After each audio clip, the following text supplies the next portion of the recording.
We are streaming on YouTube.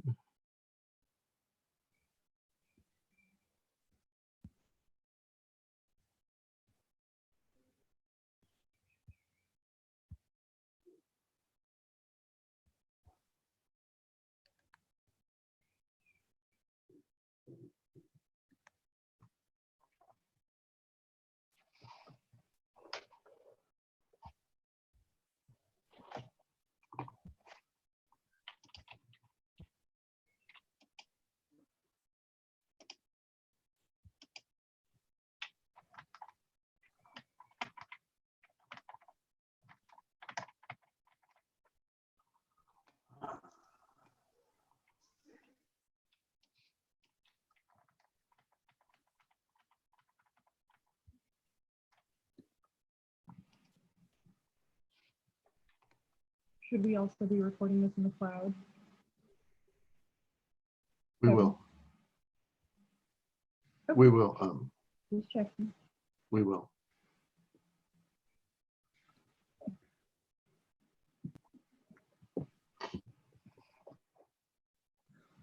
Kevin and I are throwing together statistics at the last minute, so I think both of us are a little bit distracted.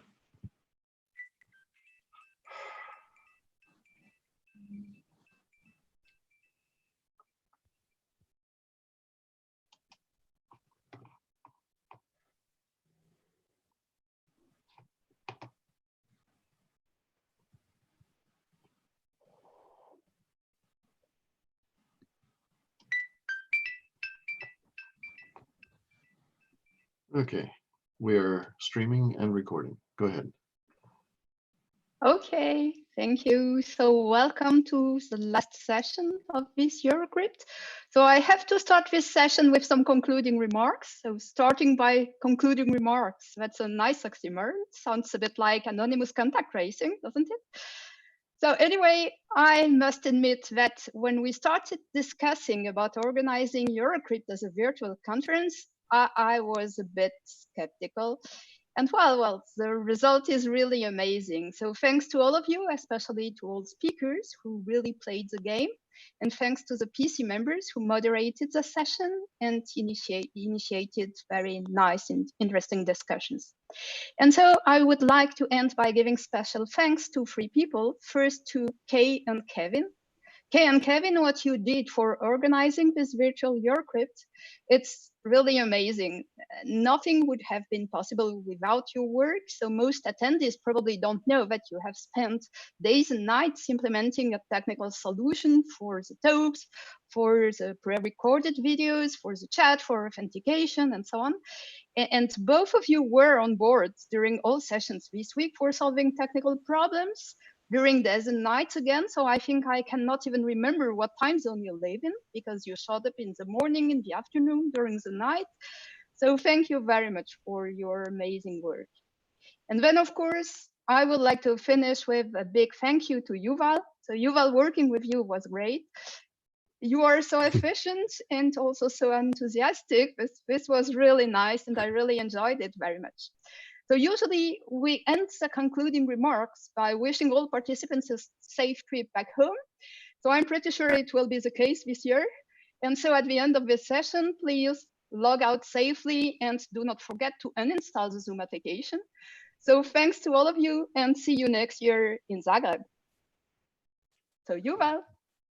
Okay, so thanks, Anne. And yeah, I should start again with a huge thanks. Just the short version is really, Anne, you've been great. Really, I think it got better and better. I might want to join you for a third year, but probably not. So thanks, Anne, and huge thanks to Kevin and Kay, and our general chairs, Leila and Stepan, who we will hear soon, and Michelle and the IACR board for huge help. So it was really a great team effort. And I think it exceeded all of our expectations. Also, perhaps my expectations were a bit low, but I think that it really went well. So, so yeah, so just in terms of personal feeling, you know, if you've ever seen one of these movies where a guy spends a long time in prison for a crime he did not commit, and then just when he's about to be released, something unexpected happens, like a big prisoner riot.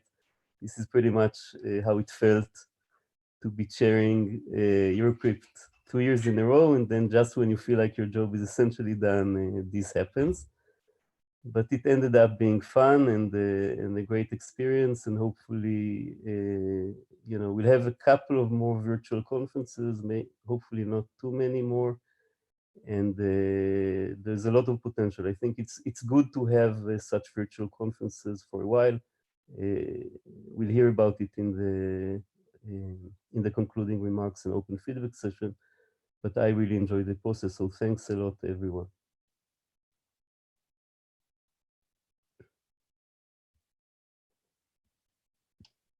Yeah, maybe just one more word about, you know, just another pleasant surprise was that really, other than some very small technical glitches,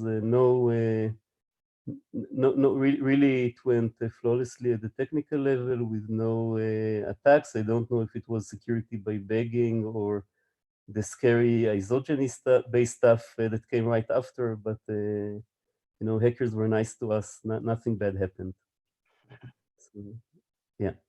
So now I'm done. Thanks. Okay, so maybe I'll go next. It's interesting, you know, this has been very, very much a team effort. We've had emergency meetings every Friday morning where we would bounce things off each other to talk about how we're going to organize this. And those meetings have been extremely important to us because every step along the way where we're making decisions, we had to see, you know, does this make sense? And it's worked out very well in the end, I think. But, you know, then at one point when I made a presentation of the board, I said, we're going to need an army to run this. And then later on, I said to the board, well, we got the army. And not only that, we got some generals to run the army. And so, you know, I think Anne and Yuval have been really instrumental in this at the very last minute. It's strange that the roles of general chair and program chair have been now intermingled much more than they used to be. And so, you know, Leila and Stepan have also been very important in this. Unfortunately, your job is not done because you have another year to do this. And so I apologize for that. But, you know, if we had not had all the cooperation from the different people, it would not have happened. You know, I was even surprised, like we put out this thing for people to make their video and upload them. A lot of these people had never made a video before, but almost everyone did and uploaded them to the website, and we could put them on YouTube. And, you know, that's the real content that makes the conference. You know, the speakers also participating in the sessions and the program committee all stepping up to be moderators. It just sort of amazed me that, you know, we made a call for participation and everybody answered the call. So that was really great. I think, you know, maybe Leila and Stefan, do you want to say something now? So I can go next. I will even share the screen because, again, there are slides. Up. So this is more connected with Eurocrypt 2021 than the one that is finishing. For the finishing one, I want to thank you all for being here. So all participants that were willing to go with us on this new adventure, to all the committee members and crisis committee members and Kay and Kevin and Yuval and Anne for organizing everything, and of course to Leila. And just a little bit on teaser for next year. So this is how Zagreb will hopefully looks like next year. The cathedral does not have any more the tops because there was an earthquake 1 month ago, so it's a little bit different now, but still good, still good. This is how it looks like, the place where we will hopefully have the gala dinner. This is a place where actually 19th century it was a riding arena. Now it's place for contemporary art exhibitions. And yeah, a little bit on the food side. So just to motivate you all to come next year. And if you enjoyed it this year in the virtual edition, we will make our best that you enjoy it next year in person even more. And Leila? Yes. So yeah, thanking again to everyone that that made this possible. Also Michelle, who was supporting and keeps on doing that, because as Kevin just said, our job is not done, but we're happy to do it because we really want to bring you all to Zagreb. So there are some highlights. So we really hit like unbelievable number of registrations. We didn't expect that. We were hoping for 1,000. So we went above that. So 1249 today, actually, like I was a bit like optimistic and put like nice round 1250. But more important, we had more than 500 students registered. So I thought that was really great. And we were very happy about it. And I noticed there were many people all the time present, not always everybody, but nevertheless, like 400 in the beginning, and RAM session invited talks were obviously highlights. We had some great affiliated events lined up for this year that didn't take place, obviously, due to the circumstances, but all of them said they will do it next year, but we are still happy to have some more, and contact Peter if you're interested for that, to apply for that. So Peter Schwabe is our affiliated events chair. And also, as we already said, we're happy to have more sponsors. We thank those that already stepped in and helped us this year, and they stay on board, obviously, but you can still chip in and make this event next year even better. Hope to see you in Zagreb, and yeah, hope you had a good time. That's it for me. Bye.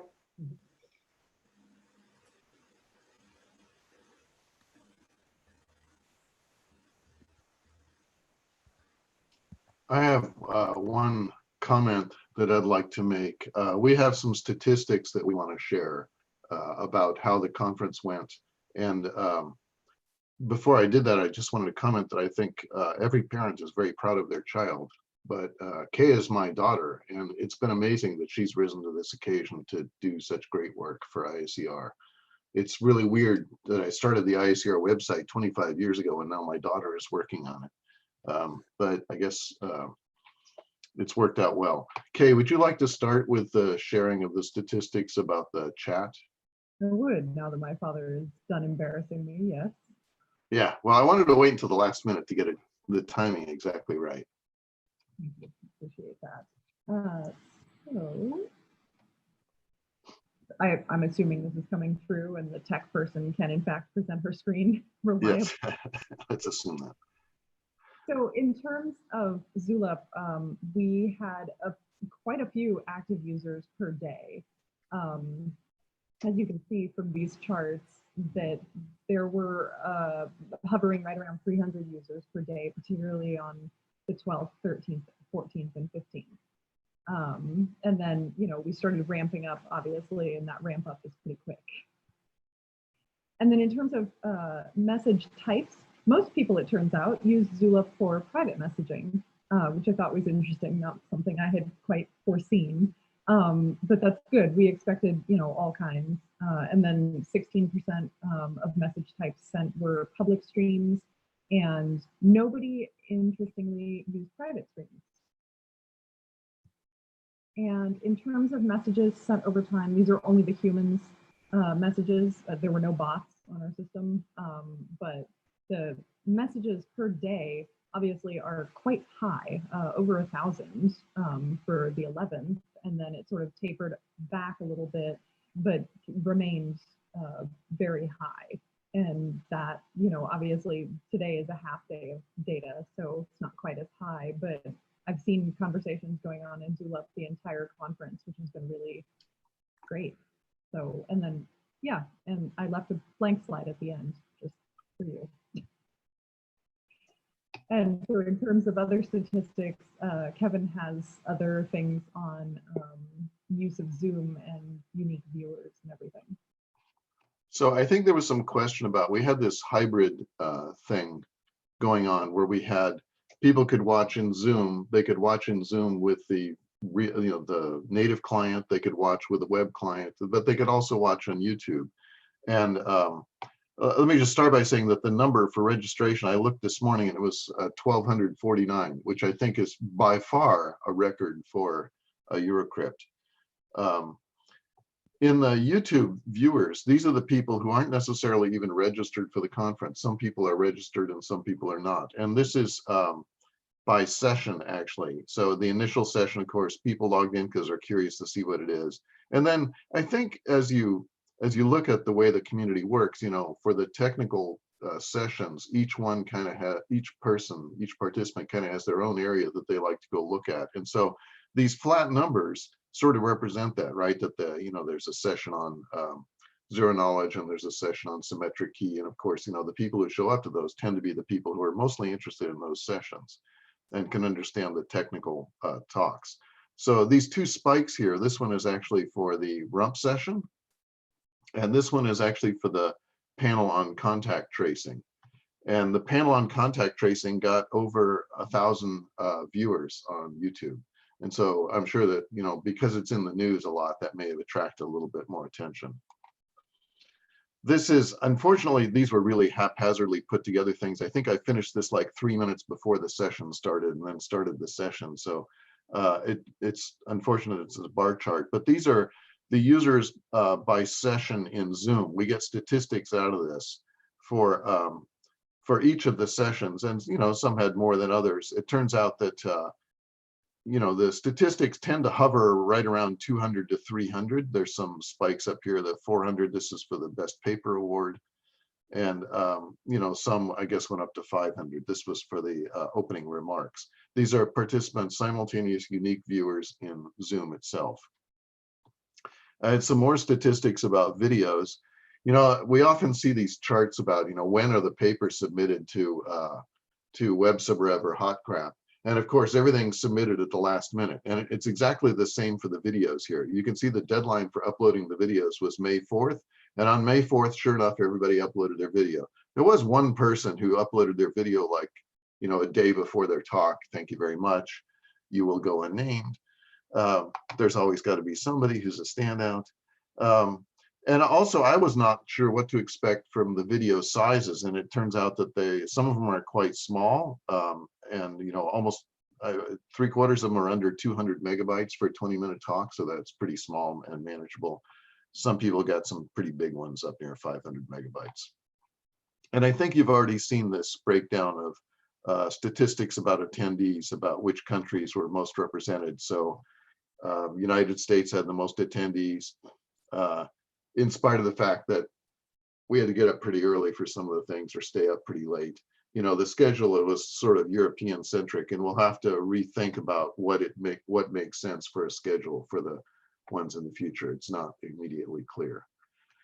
So that's about all I have to share about statistics. I'll try to put together some more complete statistics because I didn't have everything for every session in this one because the sessions were still going on as I was preparing these, but I'll try to have something that is put up in the future. So I wanted to say that the Zulip, there's too many Z's in this, the Zulip chat will be torn down next Friday and rebuilt. And if you want to continue in the Zulip chat, you can simply re-register for PKC because I'm going to put up a new one within an hour for PKC, so it'll be back up and running. And this is perhaps a good segue for Agalos to speak about PKC coming up. I haven't actually talked to you. We have a meeting scheduled for next week, and maybe he'll rip this all apart because after all, he's the program chair for PKC. He can make the program however he wants. Yeah, well, hey, everyone. So first of all, again, from my side, thank you so much for all the hard work. It was really impressive, the whole thing that came out, unprecedented and really remarkable what it was possible to be put together. So very big thanks to all of you that worked hard to make this such a big success. It just, as I was actually observing the sessions, it felt that that's almost too good, right? Perhaps did we really wanted this to be so successful? So it makes actually this way of delivering our material. It's a compelling proposition. In some cases, some people might even feel independently of the pandemic. So this being said, of course, nothing will somehow substitute the traveling to Zagreb and other interesting places. So hopefully we can get back to that as well in the future. Now going to PKC, with what happened at Eurocrypt, it sounds to me that following the same format seems like a recipe for success. I'll be very, very interested to hear feedback from both people that are in the panel right now, as well as the community, about any specific somehow requests. And I'll be also reading very carefully all the feedback of that session, as well as other private messages that I've received. Something that I would like to put on the discussion here, which is of interest for PKC, but also of interest to, I think, crypto and perhaps other conferences as well in the very near future, where we have to deliver content virtually, is the issue of time zones. So of course, crypto, Eurocrypt, and AsiaCrypt, these are conferences that traditionally they have a geographic somehow bias, like crypto is in the US, Eurocrypt in Europe, AsiaCrypt is in Asia. PKC rotates in different continents over time, similarly for other IACR conferences. I know that for many people that participated in Eurocrypt this year, using this virtual method of delivery, the time zones were not optimal for many people. For some were too early, and for some others were very late. So it would be good to hear. So I also struggled myself of how to best organize things, let's say in this case for PKC, which I should say originally was supposed to happen in Edinburgh, UK. So finding the optimal time zone is really hard, and obviously we have a lot of constraints, and it's impossible to satisfy all of them. So I would like to hear a little bit of discussion, like what the community is willing to accept as for these virtual conferences in terms of timing. Do we want to spread out the conference so that perhaps different times would accommodate different time zones? Do we want to sort of compress everything and concentrate in some type of optimal time zone range? We're very interested to hear comments on that topic. And that will be from me for now.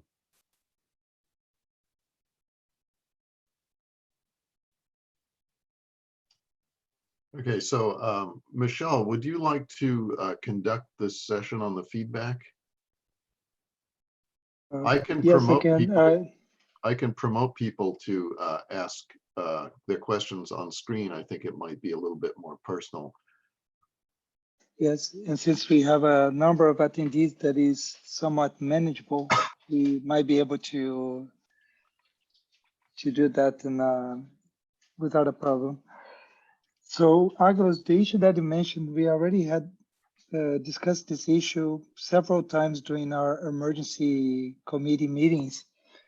And it is true that it's not easy to have to address the issue of time zones. For us, at least when we talked about the Eurocrypt program, the conclusion was to at least group people take into account the time zones for the speakers. Since the speakers, they need to participate in the panel, they need to be able to give their talk and answer questions. So it's important that at least they are awake and functioning well. And so that was one of the main criteria. And that's why at Eurocrypt, and Yuval were able to, they set some of the sessions earlier in the day in Europe, and which is not ideal for people in the US, but usually which works much better for those people in Asia. So depending on the subject and where the speakers came from, they were able to adjust. And I think that worked well, but I also have the impression that it's never going to be a perfect solution. Unfortunately, or fortunately, we do have members from all over the world, and there won't be an optimal solution. The negative aspect of having this difference in time in the sessions is that this created a gap in the program. And sometimes this can be people may be able to join one part but not the other. And in other virtual conferences, it seems like people were able to actually, they prefer to have all packed together. As I said, there is no optimal solution. We discussed it a lot during these committee meetings. And I think we're gonna be able to learn. So for that, I think it would be important to have feedback from the attendees. What do they think about it? I don't think Kevin was able to actually prepare some polls in this case. I think unfortunately with Zoom is not so easy to set up polls on the fly. But it would be good. Let me just say that I think we do not have any people from Japan right now because the session does not correspond to their time zone. So yes, it is a good point, and unfortunately, I think there will be always one continent or a few of them that will not be an ideal situation. I had promoted Serge Vodene and Benjamin because they had questions. I'm going to challenge Serge to say how we would do a group photo. Oh, thanks for inviting me. Yes, so we had a tradition of having a group photo some years ago, and I was wondering if we could have a group photo for this conference. So I don't know if everyone can show up on his webcam and we can capture something. Is it feasible? I don't think it's feasible in this format. There's a maximum number of panelists we can have. But I'm thinking, and I've discussed this with Agalos a little bit, we're going to try to discuss it next week, that we may switch to the Zoom large room format instead of the Zoom webinar format that we have here. And then everybody's video would be on the screen, for better or for worse. Of course, as Benjamin has chosen, he doesn't have his camera on, and so that, you know, many people might look like that. And so the group photo, what you could do is maybe page through the screens and take a screenshot of each one and then put a collage together. It's possible. It's not going to be, you know, with people with their arms around each other or standing next to each other out in the sunshine squinting. But until we have okay. So Benjamin also I had promoted as a panelist. He had actually set up a server for something called Bigbluebutton, which several people have mentioned. And I actually, Kay and I had looked at this also as a possible alternative to the things we use, namely Jitsi and Zoom and YouTube. But it turns out that for a webinar, Bigbluebutton doesn't scale that big. So it wasn't really a replacement for Zoom webinar. And for the private conversations, the private get-togethers, it turns out that Jitsi is well integrated into Zulip, and so it's easy from Zulip to start a channel, a video conference, a small video conference. But I don't think it scales up as big, and I'd like to hear from Benjamin what his experience was with Bigbluebutton. Yeah, so what we did with Bigbluebutton is just some like informal hallway track conversations and like a pub evening and a virtual banquet. And we had like at most 20 people at the same time, and this worked perfectly fine, like 20 people and like 12 to 15 video streams at the same time. So I have no experience about like bigger webinars in Bigbluebutton. But for these like small like banquet tables, it worked pretty well. So, I mean, my question was more about how people feel about organizing these like informal conversations, hallway track, like randomly bumping into new people or known people during the conference. How could we do this for a virtual conference? So with a few others, I posted some video chat room links in Zulip to see if people would like want to meet up and talk a bit informally during the breaks. And I'm sure other people also did this in their own bubbles, right? I mean, not announcing it publicly on Zulip. So on one hand, I wonder if we could have an after conference poll to see how people organize themselves, if people actually did like have watch parties or pub evenings or virtual banquets. And on the other hand, if people would like to see more like centralized organizing of this from the side of the organizing committee of the conference, like to facilitate this like informal meetings randomly bumping into each other. This could, especially for newcomers, be nice. So this is not at all to blame the organizers of this virtual Eurocrypt that they didn't do this. I think you had enough to do to pull the conference off in the first place. So this is just an addition, an additional proposal. And I think some people who met in like our virtual pub evening room would be up to helping organize this if like some future virtual conferences would like to organize something like this.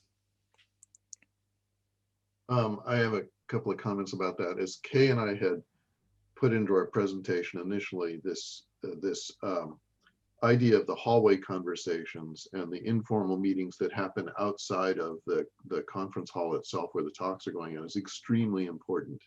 And we had talked about maybe setting up streams in Zulip that would be organized by topic, maybe one for theory and one for block ciphers and maybe one for, which is a little different than the organization of the sessions that are going on in the technical conference, which are organized around whatever papers are submitted, but have maybe a bit broader things. But we sort of felt like a proliferation of channels wouldn't work well. I think one of the things that I've noticed is that it's important when you're networking, if you're trying to find a job or you're trying to find a grant or you're trying to find a collaborator for physical space, it's actually pretty important to find people who are in your geographic region.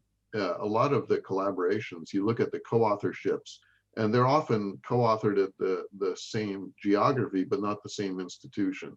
And I think those kind of meetings are something we needed to facilitate. So I had actually proposed having geographic streams. Kay didn't like that because it sounded like it partitions people into geography. But I don't think we have to, you know, the streams can be things you come into and go out of. But I think it might be a good meeting place for people from the same geography. If people in Israel have a thing to talk about the COVID tracing in their country, it's completely reasonable that they would have a room or a stream set up for that. I just didn't want to have a proliferation of too many streams in the Zulip thing, and I wanted people to create their own streams, but that didn't seem to happen. So Brave Sako from Japan has been promoted to panelist to have her adrenaline level up to keep awake. And we have Nacho and Yevgeny lined up. They were the first to make some comments and questions. So Nacho, would you like to speak first? You're muted. Yeah. You need to... Yeah. Oh, go. No, yeah, I mean, I was just wondering if it makes sense to have like slightly longer pre-recorded talks, because the way I see it, I mean, these 20-25 minutes talks, they are a good compromise in conferences, because you have to fit many talks in some limited time. And also, well, I mean, it's maybe a bit intensive in the conference, but when you have a pre-recorded talk, you don't have those limitations, and also people can just stop the talks whenever they want, and so on. So I was just wondering, because then you can of course give more details about the work and so on. Of course, I don't mean like 3 hours or whatever, but let's say 35 minutes or something like that. Something that gives a little bit more slack to. Yeah, I guess it's kind of similar. Of course, it's an individual decision, but it's kind of similar to the question of whether to insist on 30-page limit in proceedings that are now no longer printed, right? So you could also argue that, but yeah, I guess it makes sense. We did not, we were not strict. So some talks go over time, but not by much. But this makes sense to consider to allow longer talks.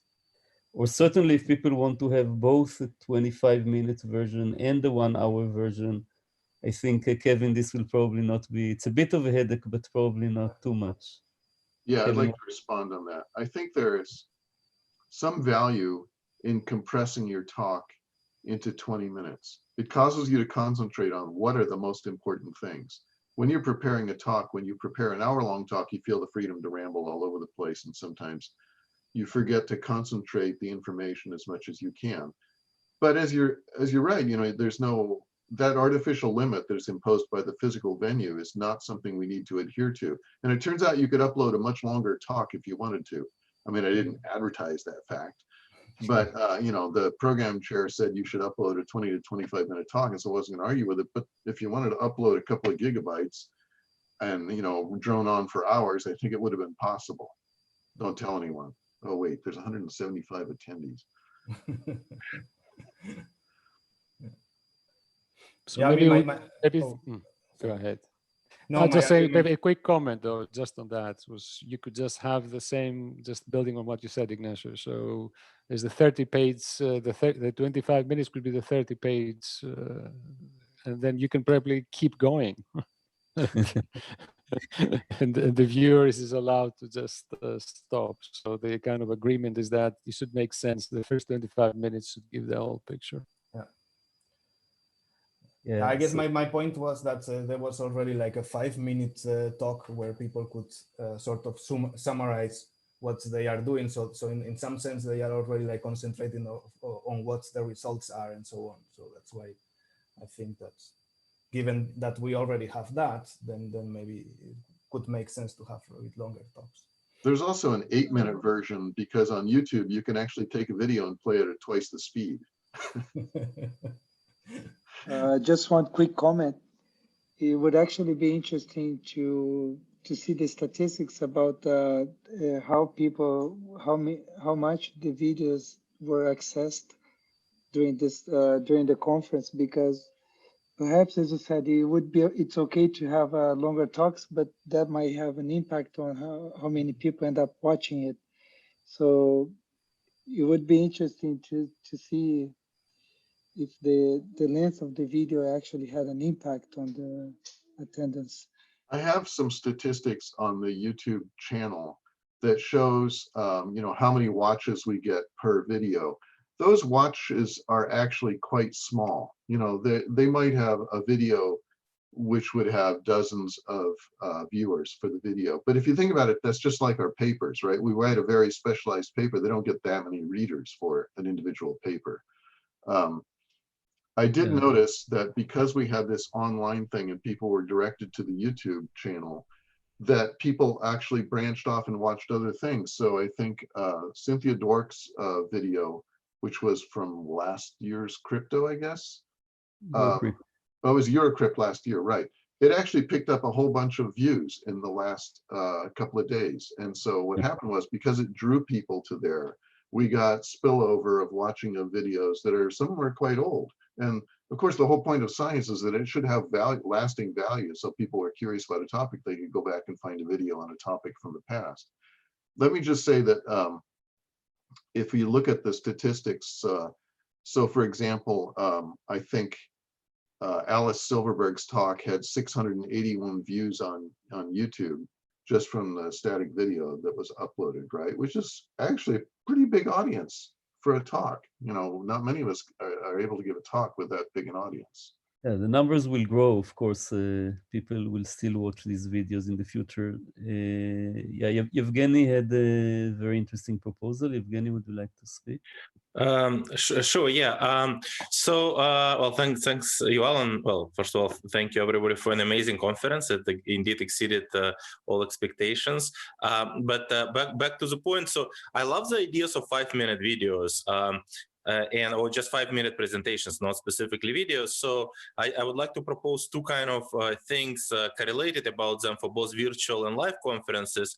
So for the virtual setting, it didn't seem like people were interrupted. So I didn't find it that necessary to actually switch with the speakers and so on. So I don't see actually the issue why even the 5-minute videos were not pre-recorded, except for in this case, it was a hassle to pre-record both of them.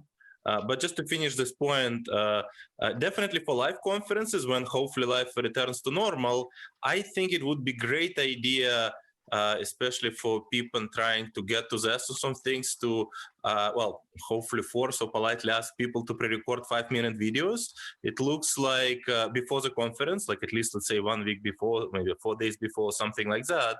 I think it will have many advantages. Attendees, of course, or even non-attendees can watch them to get the point of things very quickly, to get the essence of the results. It will reduce the quality also of bad presentations. We'll not say any names. I know some people who prepare the crypto talk the night before. So this way, at least the skeleton will be ready before. So I think it's just a great advantage to have this 5-minute pre-recorded things in advance. So kind of swap the format. So we'll borrow the pre-recorded things, but apply them to 5-minute things before the conference, and then have a live 25-minute talk during the conference.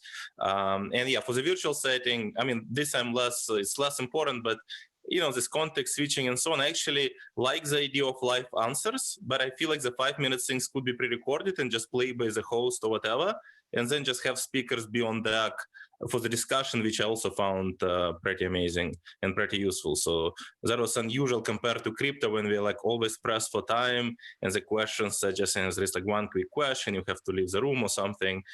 So this idea, at least for virtual thing, is great. So yeah, that's my comment. But if someone wants to be promoted and ask a question in person, raise your hand. So Evgeny, we have a variety of opinions about what length of talk is valuable. We formed this hybrid to have the panels so that we could have 5-minute summary talks within the panel and then have discussion within the panel. It's sort of a hybrid of these different things. And I thought they worked pretty well. Yeah, absolutely. Yes, they work really well. And I think that perhaps what we're alluding to is that it's very important when you prepare a talk to structure it in such a way that in the first 5 minutes, you say what somebody should be able to take away from it. And we don't all give good talks. You know, we have to work pretty hard to prepare a good talk and really deliver a punchline pretty quickly in a talk. And this is a skill which some people learn better than others. Yeah. Yeah, I think the current format, Kevin, you guys did, I mean, really, you know, everybody, thank you. Amazing job, the discussion. I mean, I learned a lot from the sessions.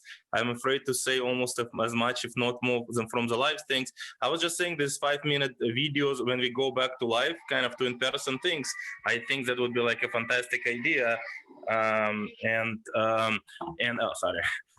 Yeah, I think that would be like a fantastic idea to add them to live conference. And a more minor suggestion for the current format of virtual conferences, I didn't find that much value to actually deliver the 5-minute talks live. I almost feel like they could be pre-recorded, even though in this case, it could be like a hassle to pre-record 2 versions. So maybe it's a good compromise. My comment was mainly for the future of like live conferences, that this 5-minute talks is like, it's fantastic idea. And maybe related things to add quickly, if we can actually ask people to put slides, I didn't check currently. I think having slides, kind of for people who don't mind to share slides, is also a great idea. For both short or long or whatever we decide. Michelle, did you have anything you wanted to say?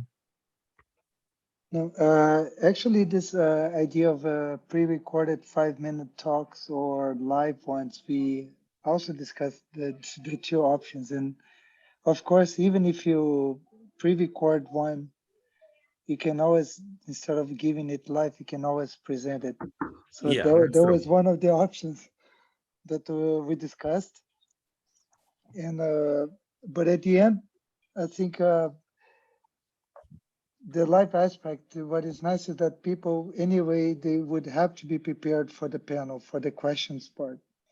And that's why I think the conclusion was that it made sense in this first try to have live 5-minute presentations. Yeah.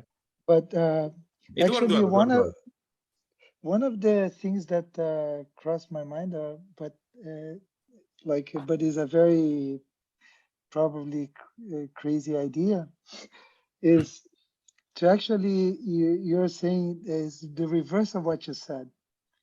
I actually like this shorter presentations because it highlights the contents of a talk, and the longer ones provides more details about your work. And during a conference, we cannot, it's very hard for us to participate in all of these long talks.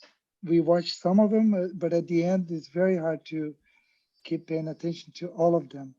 So maybe the idea that we're doing online now of having these shorter talks and a panel which debates the technical aspects of the papers and compares them, it might be even possible in a physical conference and having still the longer talks pre-recorded and available to the audience. But of course, we're not ready to change anything so drastically. But this is something that already crossed my mind, and I think we could one day consider that, perhaps not for all of the conference, but have a trial for some of the for some of the sessions once we can resume in-person conferences. Well, crypto could be a good try. So actually, virtual conference is a good way to refine this idea. I actually agree with you. The live discussion and like longer questions was really a great feature. Okay. So, I not being able to follow all the chat and Q&A. Anybody else needs to actually say a few more words, or?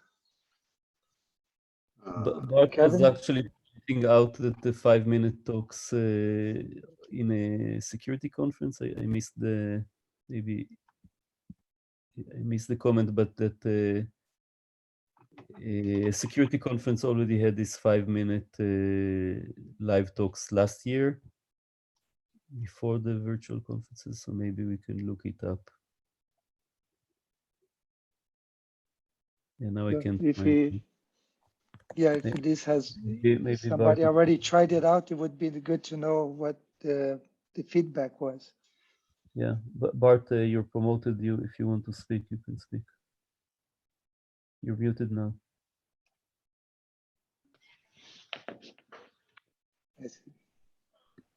So this was to be put in privacy. They asked for pre-recorded 5-minute talks. And this was a compulsory? This was a requirement? Yes, it was compulsory. It was to advertise your talk, so people would go to your track and not to the other track, right? It was kind of to convince people to come to your talk.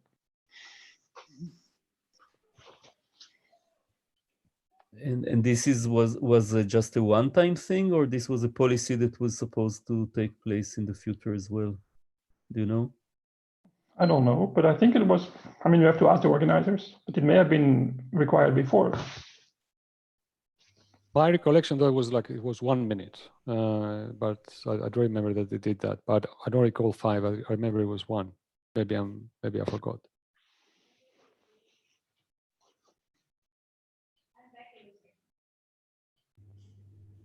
So NeurIPS is the conference that had previously had a different name? Yeah. Okay, so. Yes, Antigone is saying, yeah, 5-minute model for some talks. Does it seem silly to have 2 versions uploaded, like a 5-minute version and a 1-hour version, or a 5-minute version and a 25-minute version? I mean, one option is to ask the talk to have the first 5 minutes devoted on a summary, and then continue with another 20 minutes in more detail.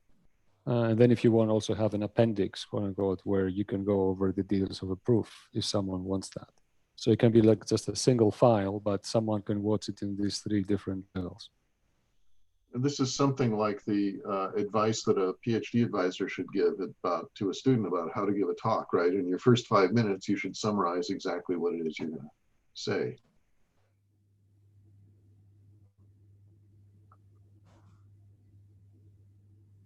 You're all very quiet. Perhaps we've run out of gas on this. No, I was trying to monitor the chat.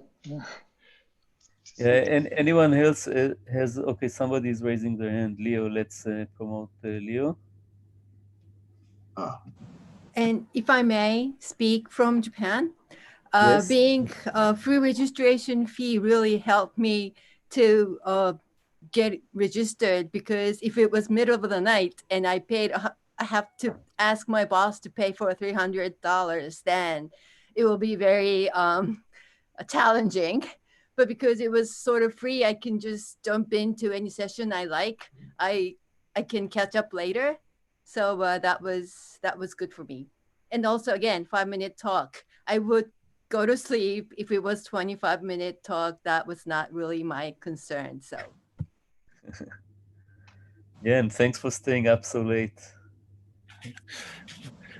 Well, actually, I mean, I think a great idea could be, I don't know, like right now we practice this virtual one, but even when we return to normal, like in my mind is optimistically ahead, we could actually have some kind of two-tier registration for live participants. I mean, depends on the technology, and for people who just want to jump in on any session just to watch things live. I know there is a YouTube channel, but I wasn't sure how live it is. But overall, I mean, yeah, this two-tier, especially for not just for crypto Eurocrypt, like it's impossible to attend like PKC, TCC, crypto Eurocrypt, chess, all of them. So this way, if something of interest, you just, I don't know, pay like maybe $25 or something, and just you know, I'm sure a lot of people would love to pay or something like some moderate amount, possibly zero, and just jump to any conference. That would be great. Yeah, so we have some people lined up. Leo raising. I assume you raise your hand. I assume you want to say something. And Antigone and Michele. Yeah, this is Leo. So I wanted to get back to the social events and ask if we would get enough volunteers to simply host tables the way you would have a table at a lunch or a dinner that are not grouped by geography or topic, and people just self-group. I'm copying this from another conference that I saw. So Yeah. if people, I mean, this is part of the program chair's or general chair's job to maybe recruit these volunteers who at various break times would say, I have a virtual table, come chat about anything, and people will find ways to do it. I don't know if we've explored that option. Kevin wanted to answer. Yeah, I wanted to address this one. I think several people have mentioned that I think the Simons Institute used the Zoom large room format and used breakout rooms, which is a feature of the Zoom large room format. It was my intention next week. I've already talked to Brian Lamaki about, we're going to sign up for the Zoom large room format. And we're going to try to experiment with that next week to see how the breakout rooms work so we can understand exactly what it is. I have not participated in one of those myself, but that's one possible way. It kind of reminds me of the old tradition at Oberwolfach, where when you go to lunch, you actually have to find your napkin, and somebody has assigned you to sit at a table with other people, and it kind of promotes mixing so that you don't always sit with the same people. And I think that we could do something like that, and I don't know if the Zoom large room breakout rooms has that feature. Yeah, it splits people into random discussion groups. It works. Yeah, I think it's very, very nice and effective from my experience. So it would be great to try it at PKC. Randomness is valuable for one thing, but it doesn't have to be Zoom though. It could also be Jitsi links or Big Blue, whatever links that you just post somewhere in a Right. web page, basically. Right, but we want to experiment with some of these things in the conferences to come. I think it's a valuable thing. These hallway conversations are actually extremely important to the conduct of science. It socializes us. We learn about our kids, and we learn about, you know, what kinds of other experiences we've had in our jobs that could be brought to bear upon crypto, different kinds of applications. I think it's very important. That's how future work gets formed. Okay. Yeah, Antigone and Michele.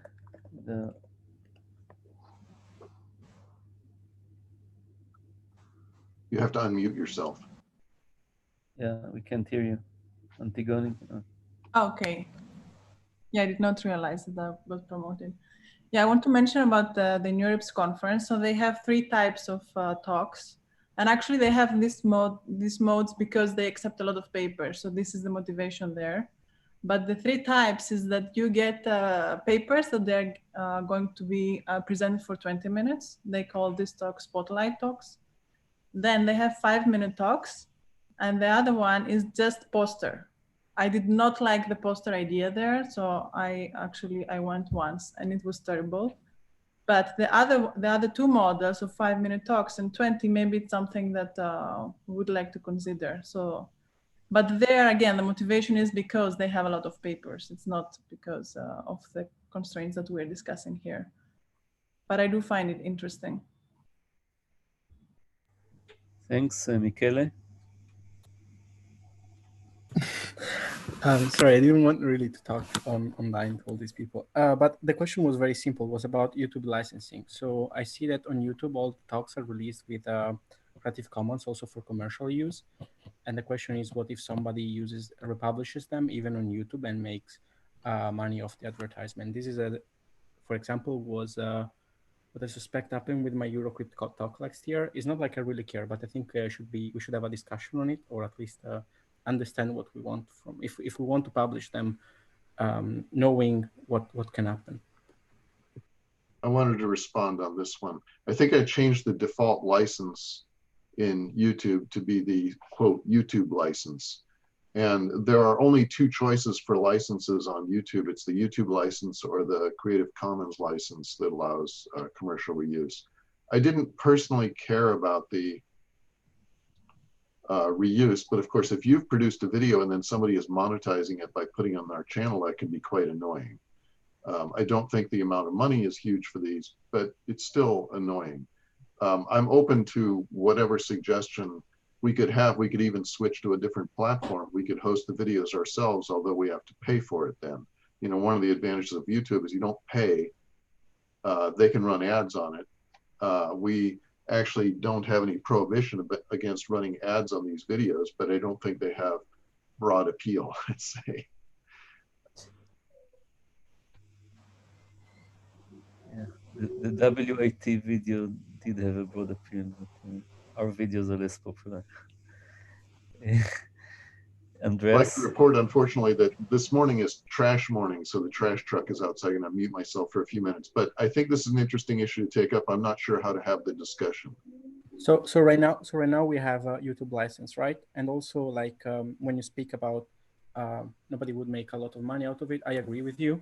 But like, for instance, the Chaos Computer Club, the conference that were also streamed on a separate platform, and a lot of people reposted them on YouTube and made advertisement on them. So at some point they were forced to publish on both platforms, on their own media platform where they were uploading video for the talk, and also on YouTube. So migrating to another platform, I'm not sure is the solution on that respect.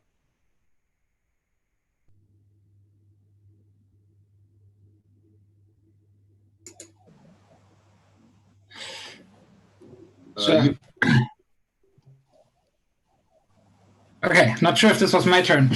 I was wondering if you actually looked at the IETF meetings, because they already have a long history of remote participation, also for the in-person meetings. So you could actually participate remotely and even give talks there remotely, and this worked already for a long time. So they would have people monitoring a chat, sitting there and asking questions for people that cannot be there in person, and live streaming talks. So they've got a full infrastructure for this.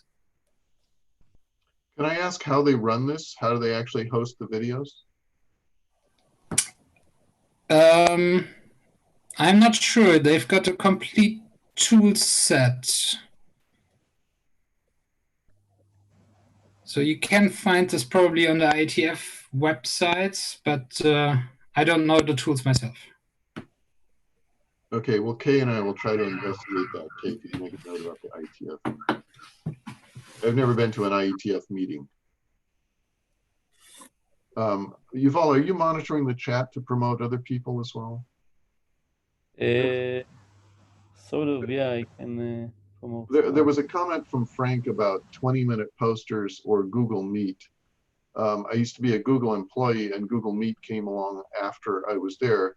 Of course, Google uses a lot of video conferencing for their internal discussions, and Google Meet is a relatively new version of that. I think one problem with Google Meet is there's a maximum number of people that can be on screen. Like, I don't know how many we have here, 20? And I don't think Google Meet can do that. Google Meet is also deeply tied into the identity system of Google, and I think some people would object to using that.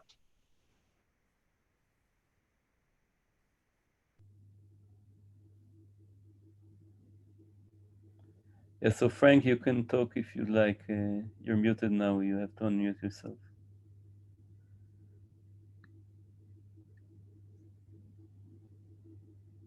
Yeah, just a thought and comment. You know, that maybe use a different platform. I know Zoom's got some recent press. I know they're trying to make some fixes, but you know, there are other platforms that may give us better with breakout sessions or just food for thought. There's Microsoft Teams. There's Google Meet. On the 20-minute poster question, you know, there was just, I think somebody mentioned about putting posters or having a longer session other than the 5 minutes. I think the 5 minutes is great, but it'd be good to be able to deep dive into some of these other topics a little longer than 5 minutes.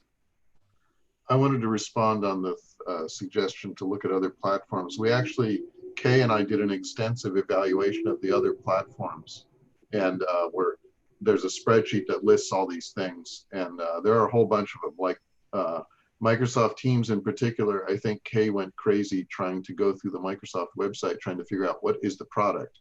I think it's typically targeted at a corporate customer. So a corporation would sign up and pay per seat for each employee. And so I don't think it really is something that has a pricing model that matches what we were looking for. The one that came the closest, I think, as a competitor to Zoom was Crowdcast, which I was really quite impressed with. It has a very nice user interface and seems to have good scalability. You can have thousands of people in the meeting. But the one problem is they could only support 4 people on screen. So again, that was a restriction that just, we threw it out because of that.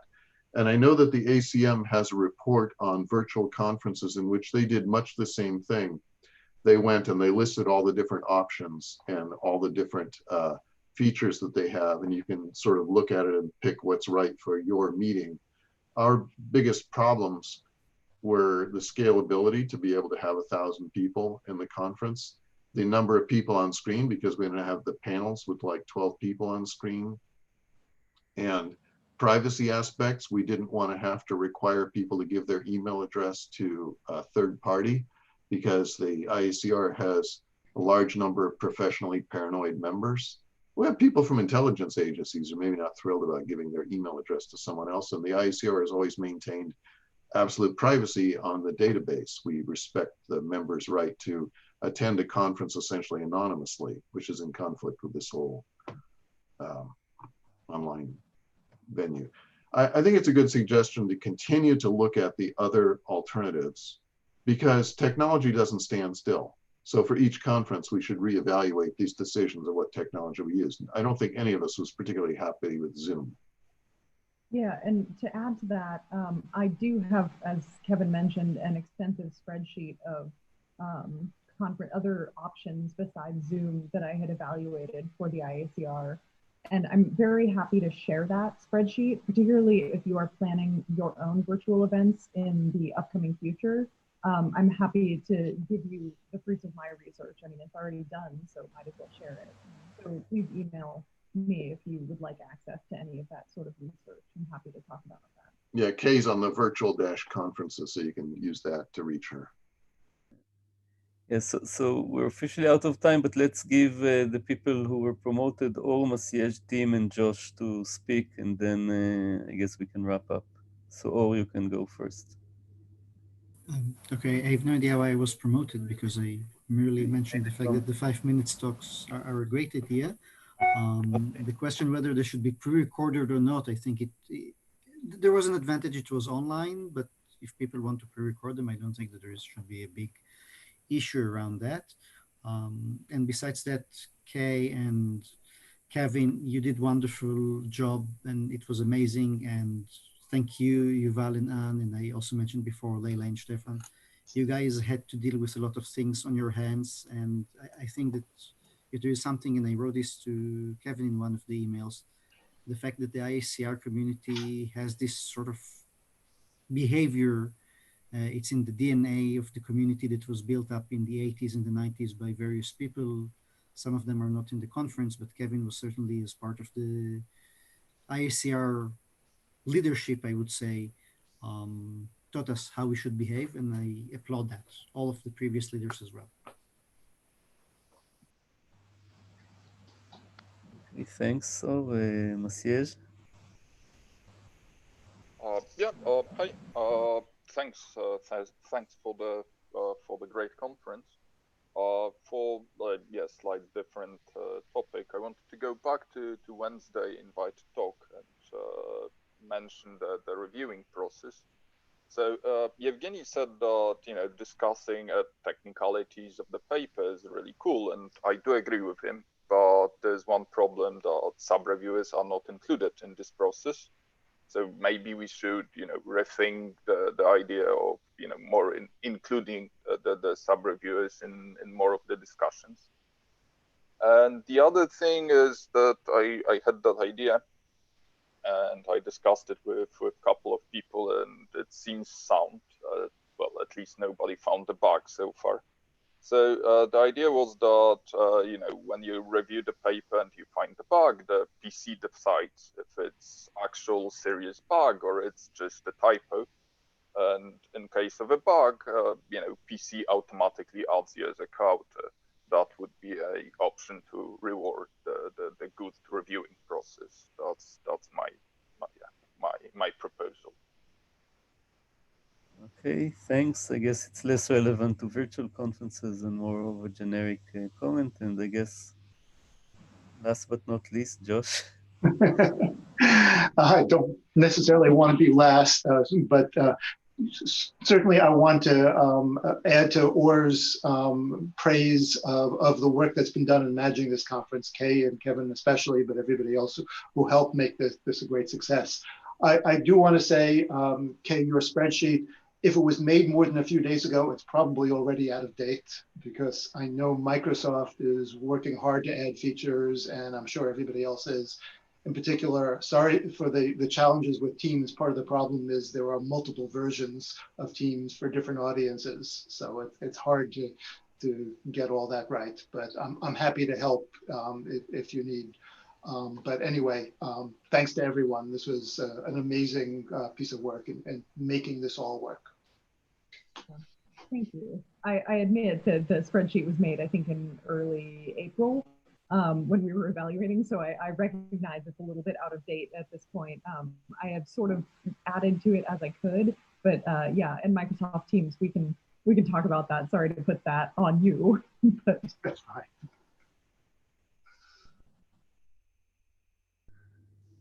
Okay, Michelle, Kevin, Anne, would you like to conclude? Leila, Stefan, anyone? It feels odd to draw this to a close. This is the final moment of the video interaction we've had.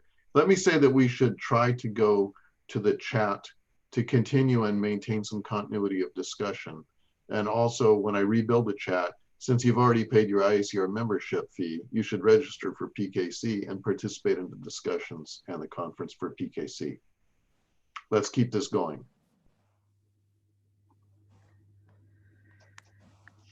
Okay. Okay, thank you, everyone. Yes, it's all right. Thank you, everyone, and see you at PKC. Yeah. Thank you. And thank you for the comments. I'll try to catch up on them now that I'm going to go offline. Bye, everyone. Bye. Bye. Bye-bye.